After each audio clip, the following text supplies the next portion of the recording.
Welcome to Uncommon Courtesy. We give you the courtesy of conversation. That's uncommonly spoke of. I'm D-Mac. I'm Wesley. And this is the show. So don't forget to like, listen, subscribe. Thanks to everybody that views our show, everyone that views it and hates us. I love it. We love it all. You know what I'm saying? Don't forget our sponsor, Crime Scene Seasoning by Doc Loves the Kids. We're going to let that sit for a second. Bow. And it's gone. All right. Hey, so I had a pretty good conversation with a lot of people on my Facebook page, actually, about an Algerian boxer. I want to start off with this segment because I think it's pretty important. The whole world's been kind of talking about it. Algerian boxer Imane Khelif clinches medal at Olympics after outcry fueled by gender misconceptions.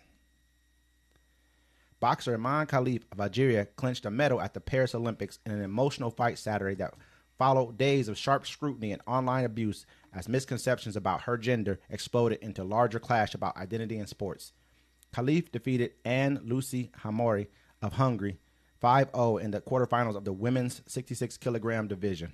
Khelif will win at least a bronze medal after she comfortably earned the second victory of her tumultuous second trip to the Olympics.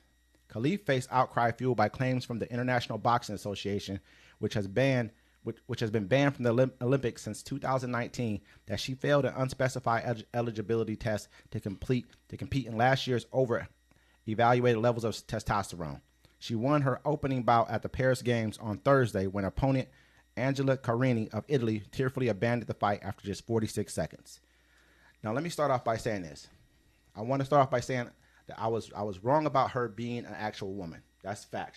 She's a woman, and I'm gonna call her a her. I said they for a while because I didn't know. In fact, the facts went out. She is a woman. That's what I will say. That at the same time, though, she does have X and Y chromosomes. Yes, and at the same time, high levels of testosterone, which could happen. That creates it. It gives her both. It creates the high testosterone. There was actually a runner in Jamaica, a female runner, and she beat everybody, right? Like by like a good length. This I think it was the last Olympics before that. But they were like, no, that's a man. But she ended up being hermaphrodite. It's the same thing. You know what I'm saying? She had both parts. Yeah, I mean, I had a couple of very good people on my page. That's literally go F yourself. My bad. Keep going.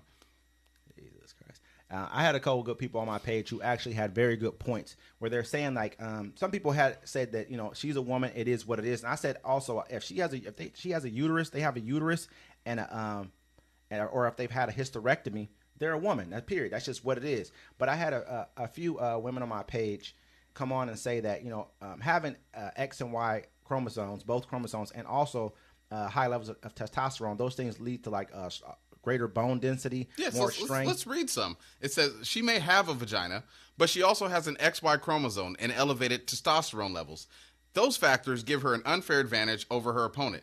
I believe it should fall under the same umbrella as performance-enhancing drugs that are not allowed as well. It's unfortunate for her, but that does not mean a female who does not process those traits should face a beating from her and it be called a fair fight. Well, scroll down a couple, and there's one named Priscilla under the same kind of little thread right there. Yeah, and she gave some pretty good points as well too that I was trying to articulate. Priscilla. I mean, there's a lot of comments here, sir. It's under the same thread as the one from Jamie. That was from Jamie, actually. Well, thank you, Jamie, for that commentary right there. It should be cut down a couple more from hers. But yeah, I see Priscilla. I'm right there with you on this one. People have argued about the elevated testosterone in comparison to disorders like PCOS, but it's not just the testosterone when she biologically has a Y chromosome. It's also bone density, lung capacity, and lean tissue distribution. Unfortunately, it's still an unfair athletic advantage. Not sure where she should compete, but it shouldn't be with women in sports dictated by size. And the thing is, she wasn't allowed to compete. The lady wasn't allowed to compete in other events. It was a world championship in New Delhi, India. So I mean, I had a couple of other ones from women who were very concerned about just the fact that I said this is a fella in my opinion, IMO, which is, you know, I could see how it could be construed as being very rude and just not even just rude, just very insensitive. And I get that, but that's how I saw it. The articles that I read were very ambiguous. It said Y and X chromosomes plus high levels of testosterone, and she refused to take certain tests that would have proven the fact that she was a woman. But if you have those type of ambiguities out there and you're in a sport like boxing is a sport where you can kill somebody. Yeah, but also, you know, her record was 9-5. You know, this is also on your post. Like, she got beat up by 5 other women. She did get beat up by 5 by 5 old other girl women. took 2 punches and was like, yeah, I'm cooked. I mean, I kind of think she's the Mike Tyson of female boxing. I kind of think that woman, that woman right there, that was an intentional thing. Like, she shouldn't be here. Trying to put it out there like this person should not be here. But the other lady shouldn't have been there either. You can't take a punch. No, but don't get me wrong. I think she did that on purpose. Is what I'm saying. Like, came in, took one, and said, "Okay, I can't take it. This person's this," and tried to make it, like, call him out that way. You know what I mean? Yeah, no, you shouldn't have gotten in the ring. I guess if you didn't get in the ring, it would be a forfeit. I'm not agreeing with what they were doing. I'm just saying this is what I feel like. But I mean, if old girl on the blue hit her with a 2-piece, you know, we'd be talking differently and knocked her out. Yeah, absolutely. But I'm saying it's like this. Look, she's a female. I agree. She was born a female. Mm-hmm. Just because she has some different kind of chromosomes or whatever, she still has a coochie and some titties. All right? She was born a woman. Now, hey, we all know a burly chick. Mm-hmm. We see them. Someone would be like, yo, come here. You mine right now. It's a little bit different being a burly chick than having something like that gives you. I know they say the other competitive advantages, like they said, I had someone on the post also say something about, well, Michael Phelps. I mean, that's totally different. That's just like, that's a man who's just a little taller and has a different body structure than others that are make you more apt to be able to do better in swimming. It's not like having internal, like, testosterone, like something that's almost making you a male. Yeah. Like in a female sport, which I think is. It's just unfair. But at the same time, how do you gauge that? Where does a person like that compete? Yeah, I mean, it brings up so many different questions. But they also have the one boxer, the one lady, the one gentleman, he transitioned to a man, mm-hmm. and then he went to go fight and got knocked out in like 40 seconds. Yeah, that's totally different. I mean, it's not gonna translate that way. I mean, I also saw an MMA fighter that was a man transitioning to a woman, you know, or however you want to say, got turned like. He was cracking skulls. And he beat the girl up like fast as hell. Then he shouldn't have been competing though. It was crazy. I'm like, man, it just shouldn't happen. Well, the whole thing is like this. The reason they won't separate, first of all, the whole trans thing is kind of like destroying women's what they've built, what women have built, their sports and all that stuff. I'm just saying inclusion of that. Mm-hmm. The reason they won't make a separate sports for trans people because nobody will watch it.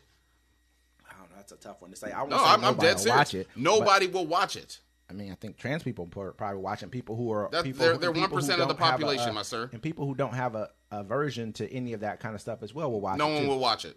It's hard enough to get people to watch WNBA games. They got lucky with Angel Reese and Caitlin Clark. No one would watch trans boxing, basketball, none of that stuff. Nobody will watch it. I'm surprised they haven't made what's her name switch. Homegirl that got freed for the Merchant of Death.